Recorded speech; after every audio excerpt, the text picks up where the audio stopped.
Merci, bonjour. Nous avons eu une réunion de la Commission des Affaires étrangères extrêmement dense, au cours de laquelle nous avons en particulier évoqué très longuement la question du voisinage oriental et singulièrement les séquences diplomatiques en cours face à l'escalade de tensions qui se produit en particulier à proximité de l'Ukraine. Ce qui me frappe le plus, c'est la cohésion, la grande convergence de vues.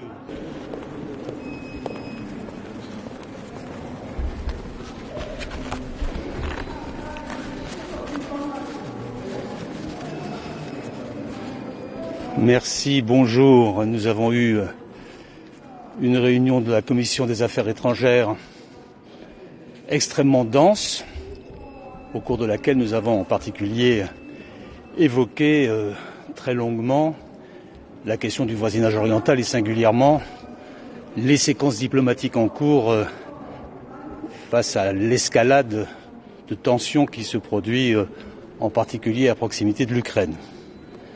Ce qui me frappe le plus, c'est la cohésion, la grande convergence de vues entre les Européens d'une part et entre les Européens et l'ensemble des acteurs de la relation transatlantique, à commencer par les États-Unis d'Amérique. Cette convergence est essentielle parce que la sécurité en Europe ne se divise pas et parce que nous sommes d'accord ensemble sur les fondamentaux. Ça a été bien réaffirmé tout à l'heure dans cette rencontre. Ce qui me frappe aussi, c'est la fermeté des Européens et la volonté de se mettre en mouvement pour afficher ensemble un dispositif de sanctions, de dissuasion à l'égard de la Russie pour empêcher toute incursion ou offensive, qu'elle soit militaire ou autre, à l'encontre de l'Ukraine, dont nous sommes scrupuleusement veilleurs de l'intégrité territoriale. Et puis ensuite, ce qui me frappe aussi, c'est la volonté de nous coordonner en permanence dans tous les formats et les enceintes où se déroulent aujourd'hui ces discussions, que ce soit dans la relation entre les États-Unis et la Russie sur la stabilité stratégique. Les États-Unis nous tenons informés et discutant avec nous des fondamentaux qu'ils veulent proposer, que ce soit dans le format OTAN, après la réunion OTAN-Russie, pour la maîtrise à la fois de manœuvres conventionnelles et de la question des forces nucléaires intermédiaires, et aussi de la transparence des exercices et des actions militaires dans l'environnement qui peuvent être menées par les uns et par les autres. Et ce qui me frappe aussi, c'est cette volonté commune au sein de l'Organisation de la sécurité et de la coopération en Europe, qui est sous présidence.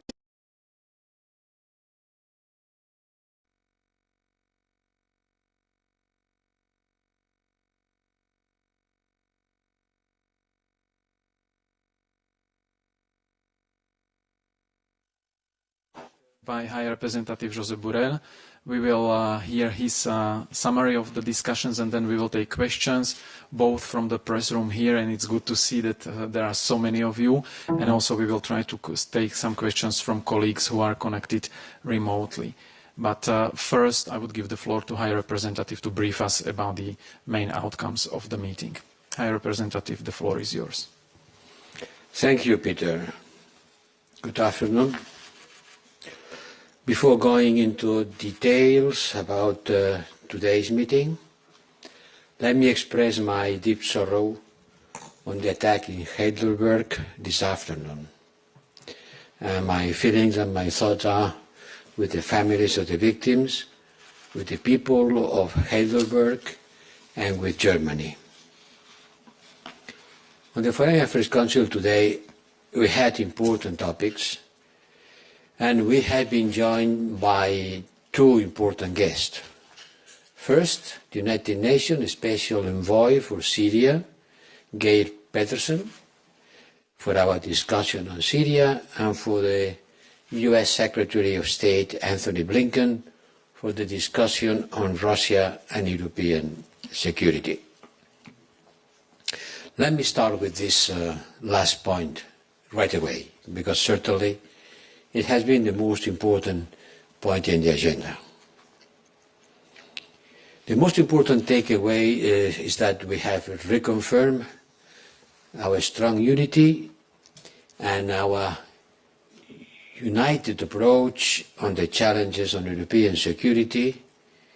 Our unity is strengthened, and there is no doubt on the Council about this.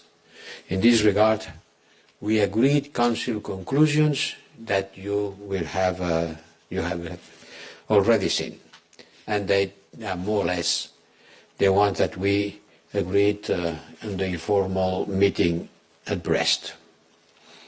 The Russian military build-up in and around Ukraine, and Russia's attempts to recreate dividing lines on our continent undermine the core foundations and principles on which European security is built, and bring back dark memories of spheres of influence which don't belong to the 21st century.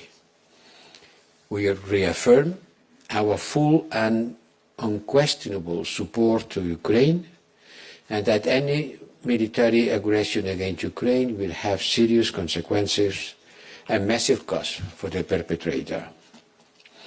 We have had a long exchange with Secretary Blinken, and it was particularly useful to further assess the way ahead, jointly, the US and the European Union.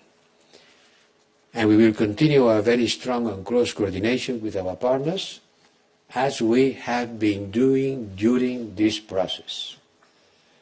The European Union has not been absent of the negotiations, of the talks with Russia, because before and after each meeting we have been coordinating, discussing, informing together the US and EU. And I personally had phone calls and collective calls with the US and NATO in order to be completely aware of what's going on. There are three main elements that will guide our way ahead. First, our collective diplomatic efforts to convince Russia to take the path of dialogue will continue, even though the Russian rhetoric doesn't inspire a lot of confidence. From this point of view, ministers have tasked me to continue coordinating the European Union position with all our key partners, notably US, NATO, and the OSCE chairmanship in office, to ensure the effectiveness of our efforts. And we call on Russia to continue engaging constructively in established mechanisms such as the OSCE and the NATO-Russia Council. We must also continue to support the efforts to reactivate the Normandy 4 process and for the work of the Trilateral Contact Group on the implementation of Minsk Agreement. We will also continue engaging with our international partners to explain what is happening in Europe and Russian threats, and to try to clarify the disinformation that Russia is widespreading about these facts. We need to step up our strategic communication and push back disinformation, and I am inviting you to have a look at the European Union versus disinformation publications in the network, where we debunk some dangerous narratives that are being spread. Today we have put on this webpage an explanation about the 7 myths that Russia is widespreading about what's happening on the eastern border of Europe. Secondly, should diplomacy fail, we're going to do our best in order for diplomacy work. But should diplomacy fail, we are very well advanced in the preparation of responses to a potential Russian aggression. And certainly it will be a quick and determined action with a strong unity, not only within the European Union, but also internationally. Thirdly, we must step up our efforts to enhance Ukraine and other partners' resilience. And there are concrete actions that we can take, that we are taking.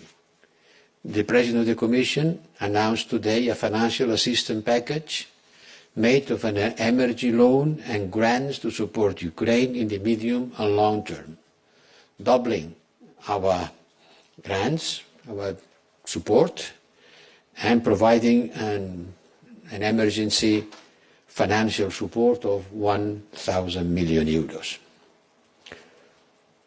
Something more than that. It's more than 1,000 million euros. 1.2. Huh? That's a very important amount of money that Vice President Dombrovskis and my colleague, Commissioner Oliver, will visit Ukraine to announce and to share this news with the Ukrainian authorities. We are also looking at how to support Ukraine in another key areas.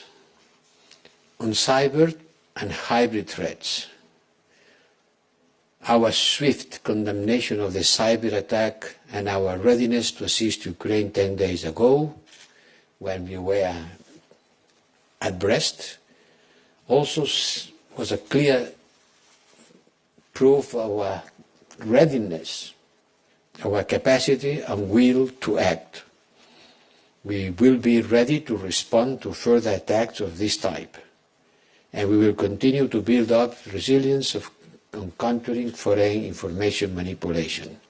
We are ready to mobilize a mission to support Ukraine on fighting against cyber attacks, with resources provided by member states and coordinated by the European Union if needed.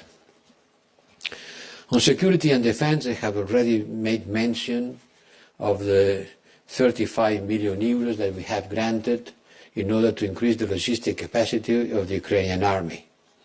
And we are intensifying our work on the idea of an EU assistance mission in Ukraine in order to reform military education, and I hope that the decision will be taken soon. On our side, we will continue accelerating the preparatory work to deploy such a mission if member states agree on that. Finally, we must also keep close contacts with other partners, notably Georgia and Moldova, and continue to pass the message that enhancing internal resilience based on strong democratic institutions is important to strengthen the capacity to face external threats. And for that, we encourage Ukraine to continue working on the reforms ongoing. And last but not least, let me underline again that we are united in our position. Our unity is our most important strength.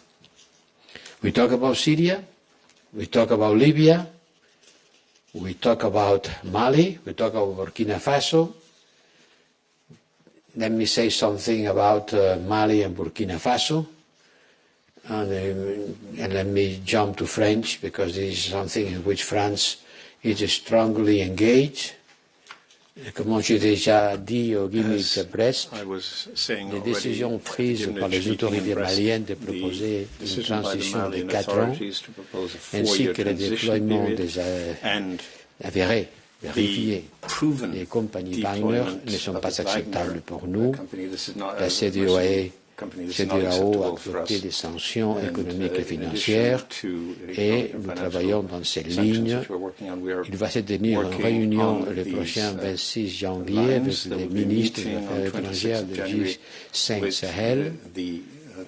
J'espère avoir l'occasion de discuter avec eux et en particulier avec les ministres du Mali. Aucune décision sera prise avant que cette réunion ne tienne pas lieu. Et j'espère que cette occasion de nous rencontrer va me donner l'opportunité de faire passer des messages et de consolider notre approche. Sur le Burkina Faso, nous suivons avec beaucoup d'inquiétude l'évolution de la situation au Burkina Faso. Les dernières nouvelles sont très préoccupantes en faisant état des détentions du président Kaboré et d'une occupation de la radio-télévision nationale par des éléments de l'armée. Hier, j'ai parlé avec la ministre des Affaires étrangères du Burkina Faso et le président du Conseil européen a parlé avec le président du Burkina Faso. La situation semblait sous contrôle. Pendant la journée d'aujourd'hui, les nouvelles ont été bien pire mauvaises et nous savons maintenant que le président Kaboré est sous le contrôle de l'armée. Nous appelons au respect à l'ordre constitutionnel et à la libération du président Kaboré. Sur la Syrie, on a discuté de la procédure que le Special Envoy des Nations Unies voudrait suivre des step by step, mais tous les États membres ont été d'accord que tant qu'il n'y aura pas un engagement politique du régime d'Assad, il n'y aura pas aucune reconnaissance, aucune communication, aucun travail qui soit fait ensemble, à part de l'aide humanitaire au peuple de Syrie, qui va être augmentée en suivant les plans que nous a présentés l'envoyé spécial des Nations Unies. Je pense qu'avec ça, c'est peut-être suffisant pour vous donner l'occasion de poser vos questions. So now time for your questions. We take first questions from the room. Then when you get the floor, there are microphones on the sides. And please introduce yourself because it's hard to see who is behind the masks. And then colleagues on the screen, you can always raise the hand. So first question, Thomas Gutschke, Frankfurter Allgemeine Zeitung.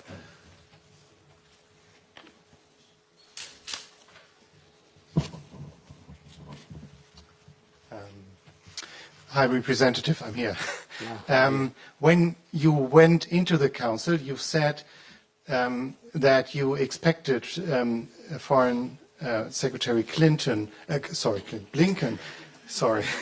to explain why they decided to evacuate their embassy or start evacuation of their embassy in Kiev. And you also said that any moves from the European side would be dependent on if there is a sufficient reason to do that. So my question is, did you hear any convincing reasons why embassies should take precautionary measures now? Well, precautionary measures cover a broad range of actions.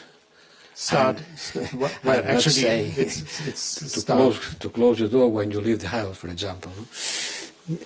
I'm not saying that you don't have to take precautionary measures. No, certainly let's say start evacuating stuff. That's a different thing. Very precise precautionary measures. Well, in fact, Secretary Blinken has told us that it was not an evacuation. It was just letting the people not not, how would they say, free movement of people who are not crucial staff. The ones who are not crucial staff are free to decide to leave the country if they want. This is not an evacuation. And secondly, after exchanging among us and sharing the information that we have and having listening to the Secretary Blinken, I don't think there is a need for us to do any kind of precautionary measure from the point of view of the number of our staff and their permanence in Ukraine. Thank you. Next question we take online from Angela Mauro, Huffington Post. Angela, your mic will be unmuted in a second. It seems to be unmuted. Peter. Thanks for the opportunity. It's on the same issue. Did Blinken ask the EU to do the same, the precautionary measures you were talking before the evacuation? What was the reaction of the member states? Is there unity on this issue as well? Thanks. As I said, it was not an evacuation. It was just for non-critical staff, the possibility for the one who will to leave. If they are not critical and they want to leave, then they can leave. This is not an evacuation. But even with this, let's say, low-level precautionary measure, very, very low level, I think that it's a completely agreement between us, between the member states, that not even this precautionary measure is needed. Thank you. Next question here from the room. I guess Yuri, right? Yes, Yuri Shiko, Deutsche Welle. High Representative, I have two questions on Russia, of course. First, it's already 3 months since this current military build-up. And when I read today's conclusions by Council, it says about accelerating the preparatory work on possible sanctions should Russia attack. So my question is, why it has taken so long, and when can we expect the EU be ready with preparatory actions? So long? What is taking so long? The attack or the preparatory measures? No, why it takes so long time to complete the preparatory measures? And the second question, the EU keeps everything connected to sanctions and secrecy, and I understand why, it makes perfect sense. But given the mere fact that the EU did not mention any measures, it leaves a big leeway, a room for maneuver for the EU in the end, so to say, to introduce mere symbolic sanctions, because we know it's all on consensus. So my question is, how do you plan to convince Putin, Russian leadership, that the EU really means it when it says, when it warns of massive sanctions and of high cost and sanctions that hurt? Thank you very much. Part of the deterrence is not to give information. So don't worry, the measures will be taken and implemented at the appropriate moment, if it comes. Thank you. Next one on Zoom was Laurence Norman, Wall Street Journal. Laurence, your mic should be open already. Thanks very much. Thanks, Peter and High Rep. Two questions for you, if I may. First of all, was there anything you heard from Secretary Blinken today, either about the talks in Geneva on Friday or the situation on the ground, that has shifted your view one way or the other on the likelihood of a Russian attack on Ukraine? And secondly, one of the foreign ministers, Mr. Rinkovic from Latvia, has raised the spectre of the build-up of Russian and Belarus troops in Belarus near the Baltic borders as being a threat not just to Ukraine, but potentially to NATO. Is that a concern that you share? Thank you.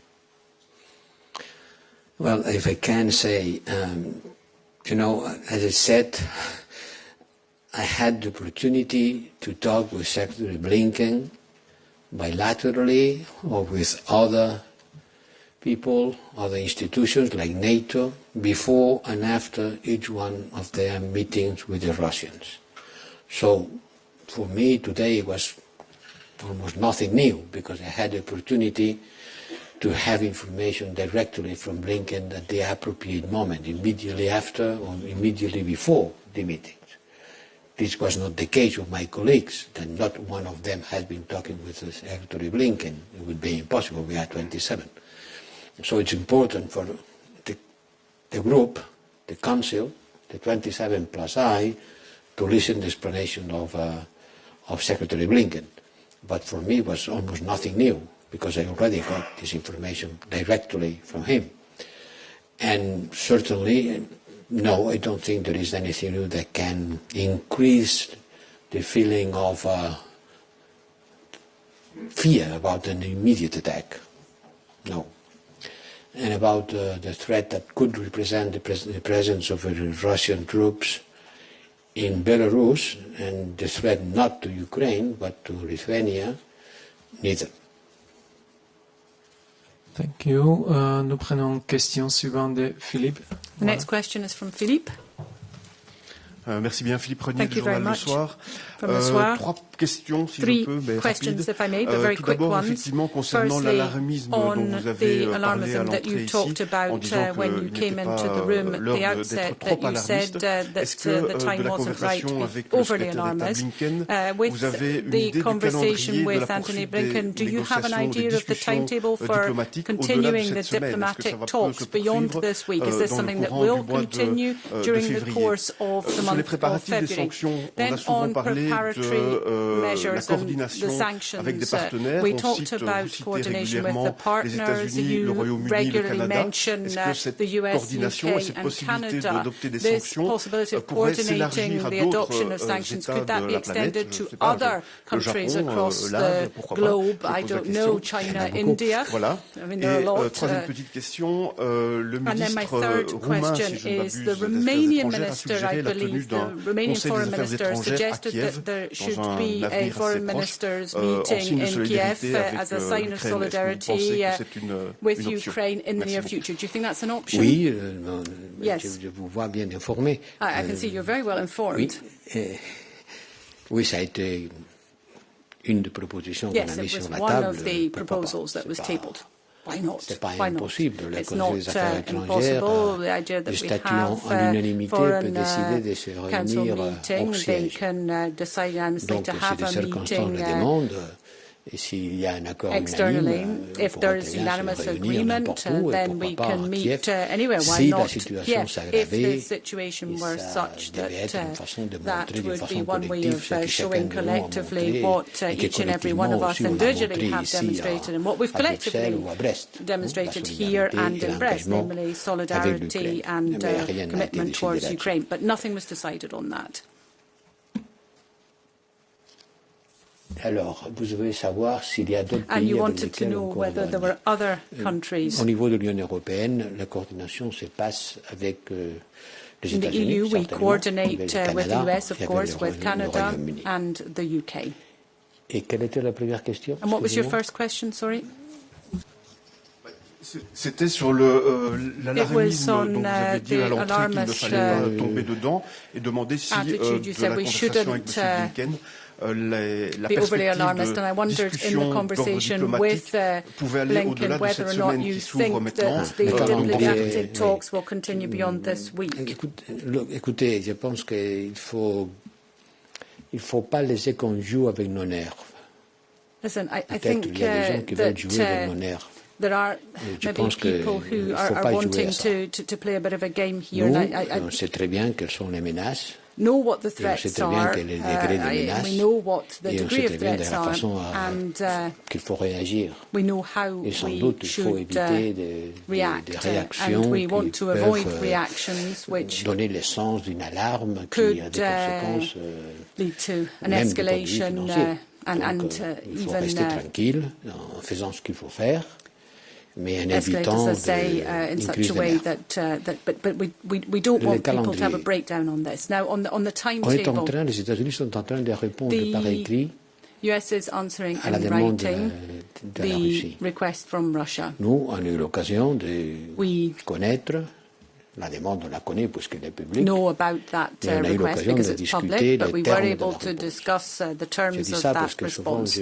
I say that because I often read in the press that the EU is on the sidelines, is left out, is not at the table. Tout à fait dans les cours. We are very much up to speed. We are following the negotiations step by step, but we were consulted and we've been consulted also in the preparation of that response to the Russians. Of course, it's the US that will be answering because the request came from Russia to the US. And once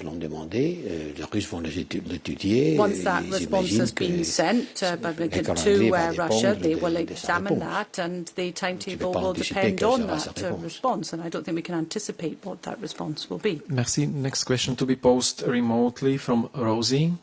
Rosie, your mic is being opened, and you can try to ask your question. Thank you very much for taking my question. Rosie Burchard for Feature Story News. High Representative, I had a question for you.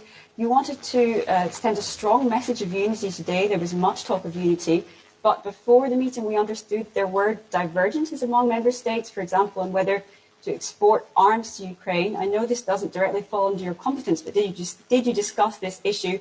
And moreover, do you think this suggestion of disunity really weakens your hand with regards to Moscow? Thank you very much.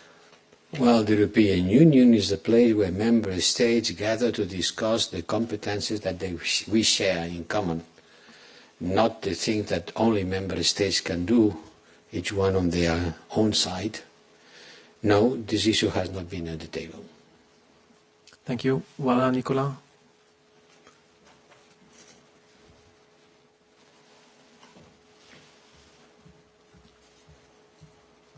Excusez-moi en français. Bonjour, Monsieur le Représentant Nicolas Roveret de B2 Sud-Ouest. J'avais deux petites questions, s'il vous plaît, en français sur le Mali. Tout d'abord, vous avez évoqué l'idée de sanctions qui serait reportée, selon ce que j'ai bien compris, à la rencontre avec le ministre malien des Affaires étrangères mercredi. Qu'est-ce que vous attendez du ministre malien pour ne pas faire tomber le coup près de ces sanctions-là? Je voulais savoir également si, en aparté, du coup, il y aura pas de représentant du Burkina Faso à cette réunion, ou est-ce qu'il y aura la ministre des Affaires étrangères du gouvernement actuel? Et deuxième petite question, vous avez parlé d'une proposition, plutôt le président Macron avait parlé d'une proposition européenne sur l'architecture de sécurité que les Européens étaient en train de rédiger. Peut-être que j'ai mal compris ce qu'a dit le président Macron, mais est-ce que cette proposition européenne est en train d'être rédigée, ou est-ce que c'est en fait votre contribution à la réponse américaine qui se trouve être la proposition européenne, ou est-ce qu'on doit attendre une espèce de contre-proposition européenne aux propositions russes? Merci beaucoup. Vous n'avez pas à vous excuser pour parler français. Vous n'avez pas à vous excuser, c'est une langue officielle de l'Union européenne. Je suis ravi de pouvoir l'employer dans cette conférence de presse. Voyons. Sanctions. La CEDEAO, la communauté des États africains de l'Afrique de l'Ouest a pris des sanctions très importantes, très dures vis-à-vis du Mali. Avant ça, nous avions approuvé un cadre juridique pour appliquer des sanctions, parce que vous savez que l'Union européenne a besoin d'un cadre juridique très formel, très légal, de façon que les sanctions soient contestable devant les tribunaux, si besoin. Le cadre juridique a été approuvé, mais pour l'instant, il n'a pas été appliqué. Il y a des propositions qui ont été discutées dans le groupe de travail. Le Conseil n'était pas aujourd'hui en condition de prendre une décision, parce que le travail n'avait pas fini, du point de vue de la procédure. Donc aujourd'hui, le Conseil n'a pris aucune décision. Et évidemment, il ne prendra pas d'ici au mercredi. même si on voulait, ça ne serait pas possible en tenant compte des procédures. Mais je pense honnêtement que si j'invite venir le ministre malien le jeudi prochain à Bruxelles, ce serait la meilleure façon de le recevoir, la veille, de sanctionner, lui et tout le membre de son gouvernement. Donc, on va attendre. La volonté politique d'appliquer des sanctions est là, puisqu'on a approuvé un cadre juridique. C'est pas un secret, mais je pense que la volonté de travail qui est en cours doit être de façon cohérente avec le contact diplomatique que nous sommes en train de développer avec les pays du Sahel, les 5 pays du Sahel, le Mali, c'est tant mieux.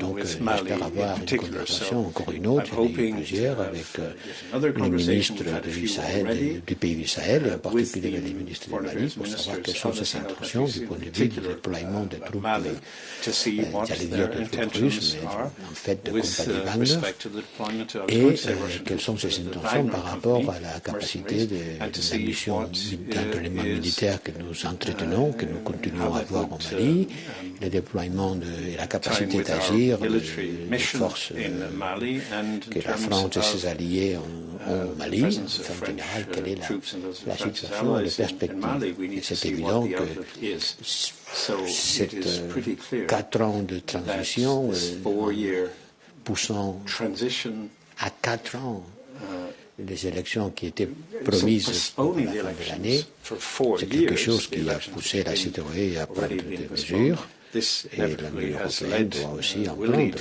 Mais avant, il faut discuter avec nos invités jeudi prochain. That's all we have time for tonight. Thank you for coming. Thank you to the interpreters. Have a nice evening and see you soon. Bye.